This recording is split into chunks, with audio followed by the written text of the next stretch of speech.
Welcome, ladies and gentlemen, to the Catastrophic Economist. I am your host, Breland. Welcome. Today we are gonna I'm gonna give you guys a quick overview of what you guys can expect out of this channel, some of the metrics we're gonna be using, how we're gonna categorize these events, and some of the things that we're gonna focus on the most in this channel. Okay. First, the why. Why did I make this channel? All right. I saw that there is first a vacuum of emergency response channels, but also a vacuum of channels wherein they're discussing the economic ramifications of these events themselves. There is obviously an increase in natural disasters, wars, events taking place right now. We're living in a kind of volatile time. I assume a lot of you all clicked on this and you all have seen similar issues. There's been an escalation of volatility on it. So I was curious about how I can first measure these events, how I can measure them, and how I can actually protect myself against them. And I thought, why not create a channel that kind of talks about this, so I can hear you guys' voice and you guys' opinions out there. I have a little background in finance. And it's very important to me that I help protect people's portfolios. I do a little trading, but most of why I created this channel is to help other people. So welcome. Thank you guys for joining me. First off, what is catastrophic economics? So catastrophic economics is a study of how events such as natural disasters, wars, epidemics, the mass adoption of certain technologies, how these things change the financial landscape of a particular country. That's what we're going to be talking about. We're going to focus on how certain places, certain populations, after these events, how they reduce productivity, how they change resource allocation from one industry to another, and we're also going to focus on the damage of supply chains that may hurt people or companies that are affected by it. Obviously their income, the amount of food or energy to these places are going to change, and it's going to affect how they conduct business. It's going to affect the supply and demand of certain products and services. So we're going to dive in a lot about that. We're going to talk about how these events have destroyed complete industries that sell particular goods or services themselves, and what people have to do to kind of, pivot and go in another direction to meet their needs, right? We're going to focus on insurance companies, commodity manufacturers, and construction firms because they're integral to the rebuilding of the populations in these areas, in these countries, right? So obviously insurance is very important. It's one of the most important things. By the way, I sell insurance, but the reason why I do is because it's integral to everything we do. If you die tomorrow, if I die tomorrow, I'm not gonna put that on you. I'm gonna put it on myself. And I had kids. How would they be able to survive and maintain in this increasingly expensive world? And the same thing happens after your home is devastated from a flood or a hurricane, or your company is taken away from a fire that's affected your city. So we're going to talk about these catastrophes, and we're going to talk about the industries that are around them, and we're also going to talk about the governments that jobs are to respond to these events, right? We all pay these tax dollars under the impression that our government is going to help us when there's an existential crisis, when something outside of us knocks on our door and says, hey, I'm here, and unfortunately that happens quite often, and nowadays it's happening in increasingly amounts from what we can measure. So we're going to talk about how these governments make these decisions to help us out. Sometimes they do a good job, but sometimes and I'm going to say to no malicious intent involved, they don't make good decisions, right? They try to do a good job, they try to represent their people, but unfortunately, they make bad choices that may affect the countrymen further down the line. That's worse than the actual catastrophe that takes place. So, we're going to talk about these events. We're going to talk about these governments that intervene after. We're going to talk about the businesses and industries that revolve around the rebuilding of these events. I do have a little trading bug in me, and like I said, I am in finance a little bit, so I will be trading later. We're going to talk about how to profit from it. We're going to talk about how to protect our portfolios and the things you can do while these events are taking place. But that is just the synopsis of what we'll be talking about.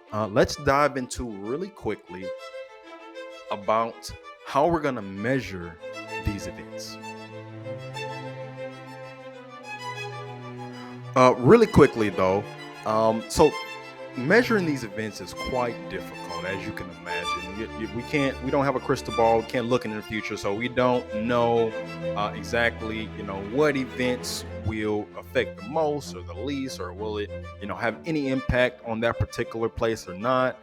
We don't know the full impact. Let's say if it is a bad event, we don't know the full impact that it might have on that economy. But we have to have some type of benchmark to identify which events we're going to take the most time looking over, and we're going to have a rubric to identify which events, which countries are affected the most by these events. So we need some type of rubric. That's what we have. There's many different ways we can measure it. I'm using normalization. What is normalization? Well, normalization is the process of taking account and dividing it by something else in order to make a number more comparable or to put it into context, right? So when you normalize data, you eliminate the units of measurement for data, enabling you to compare data from different places. So let's say 50,000 people just got laid off in New York. Let's just say that. And 50,000 people just got laid off from Baton Rouge, Louisiana, which is my hometown. Those two places would be affected very differently by that 50,000 layoff, right? Because obviously New York is a bigger city, has more businesses, it produces more, so that place would probably recover faster because the population is big and from all the things it has going on than, say, for example, Baton Rouge, Louisiana.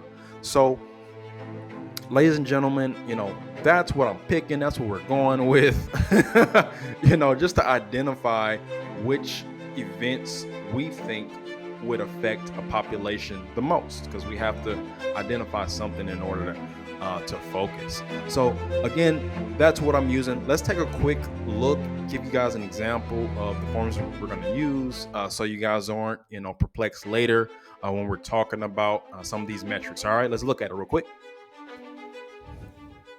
So first up, we have the normalization of GDP decline. Obviously, we're going to measure productivity. That's going to be probably the most important things to look at when you're looking at how well a country's doing. Its capital structure, its ability to pay off its debt, all comes from its GDP, its ability to produce in the first place. So first off, GDP is essential. That's going to be something we're going to look at. The next thing, as you guys can see, we're going to look at the cost. So the cost of events, the recovery that it's going to take place in order to recover from it, the damage that ensued that particular country. We're going to look at its normalization rate, the normalization of unemployment. We're obviously going to look at how many people lost their jobs because of this catastrophe that just happened. Like I mentioned, if your water shut off or your electricity shut off or your completely building's gone, obviously that means those people that work there can't work. So that means the longer that they go unworked, the more people that go unworked, the less productive the group of people are, the less inclined they are to pay their bills, to pay other people that also lose money during that event. So that's really important to look at the unemployment rate. Next, the time of the recovery. Again, this I don't have a crystal ball, ladies and gentlemen. I don't know how long it would take California to recover from the wildfires, but we have to create some type of metrics to understand, because obviously, the longer California doesn't recover economically, the bigger the hemorrhage is going to be from the overall California economy, and because the California economy is so big, so it also could affect the United States. But that was just an example. The normalization of external aid. How many other countries, how many other group of people, excuse me, come in and want to lend a hand to that group of people that are affected by that event? That's also important. That also matters. If you have to take on a whole bunch of debt outside of you and to recover from that event, well, that's going to matter, particularly if your GDP or your production isn't that high to sustain that level of debt. That country can be in really big trouble because they take on a lot of water from aid that comes from another place. And that's important to look at. Also, we're going to bring those scores together to make a big score. We're going to call that adjusted impact score. That's going to be the overall score that we're going to look at to classify these events into different categories. Here, you guys can see the different categories we're going to be, kind of looking at. So if they have a certain level, excuse me, if they're going to have a certain impact score, it could mean certain things. So an impact score of, less than 0.5, minimal impact, right? It just rained outside and everybody's good, but, maybe a little flooding happened. Maybe a few people, car got flooded, or, maybe some wind knocked the tree into your business. But overall, pay $500, get it fixed, file an insurance, you're good. Next, the moderate score is going to be from 0.5 to 1.5, right? So kind of affected the economy. It's in kind of a, rough spot in a particular area or industry, but we're all good in the neighborhood, right? Next is from 1.5 to 2.5. Now that is a little bit of a bump, right? It's possible recession could happen because of this event just happened, right? The unemployment dropped significantly. The rate did, and the cost is ridiculous. The biggest cost that country has ever seen before, recovery-wise. So it could cause a recession. Next is a severe recession from 2.5 to 3.5. All right, and here's where it gets tricky. Excuse me, just recovering from a cold. Anything above 3.5, we're calling it a depression likely event. Doesn't mean depression gonna happen. Again, these classifications are just classifications. Don't have a crystal ball. Doesn't mean it's gonna actually happen. But we gotta classify it. This is how we're gonna do it. And yeah, this is the formula I'm going to use.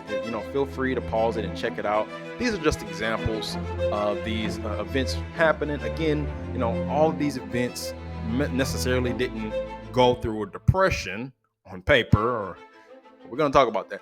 But, doesn't mean that we classify it and that's what it is, obviously. So, this is just an example. Hurricane Katrina.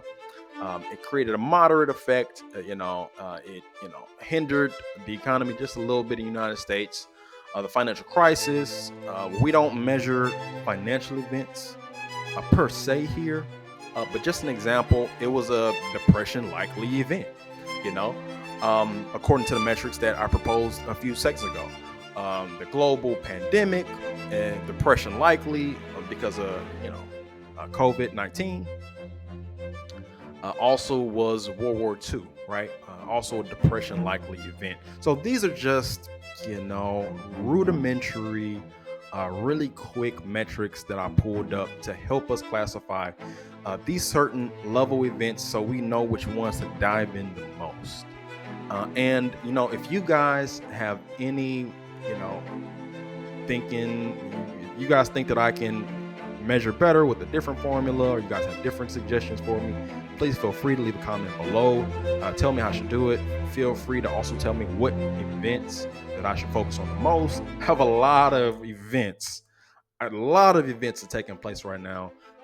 Thank you guys for joining me. You guys are in a treat. Unfortunately, there's a lot of content, a lot of information to develop this kind of content. Unfortunately, I say unfortunately because, you know, somebody's out there having a bad day. We're talking about it in here. But, I would like to say that, again, I'm just here to help. I'm not here to say, hey, well, I just want to profit off of these events that are hurting people on the other side of the country or the other side of the world. But I do want to make this a place where we can all come in and share our ideas about how to prevent these events from affecting us severely, and how we can protect ourselves, our portfolios, and our families. And this is a safe place where you guys can, tell me, what is going on in your financial life. If that's something that you want to also mention below, that'd be awesome too. And thank you. And look forward to seeing you guys. Thank you.